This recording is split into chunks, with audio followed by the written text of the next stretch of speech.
This is from Geometry, section 10.5. This is a review of solving a quadratic equation, and this is really important, exact answers. That means you're not allowed to have any decimals.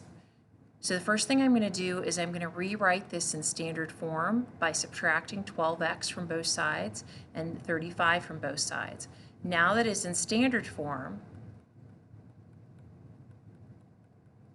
I can use the quadratic formula, where a is 1, b is negative 12, and c is negative 35.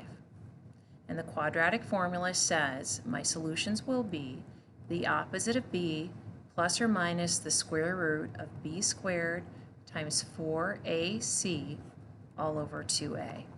So in our situation, it's going to be the opposite of negative 12, which is positive 12, plus or minus the square root of 12 squared minus 4 times 1 times negative 35 all over 2 times 1. Now I'm going to simplify this. I have to go on to another page. Well, I'll try to squeeze it in here. So when I simplify this, I get 12 plus or minus the square root of 144 plus 140 divided by 2.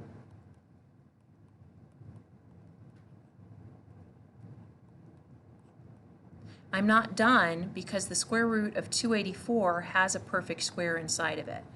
The square root of 284 can be rewritten as the square root of 4 times the square root of 71, and this is a perfect square, so it has an answer, which means 12 plus or minus the square root of 284 becomes 12 plus or minus 2 square root of 71 all over 2. Now I'm going to simplify this by dividing everything by 2, dividing all my factors by 2. So x equals 6 plus or minus the square root of 71. Now your book asks for 2 answers, so that means 6 plus radical 71 and 6 minus radical 71.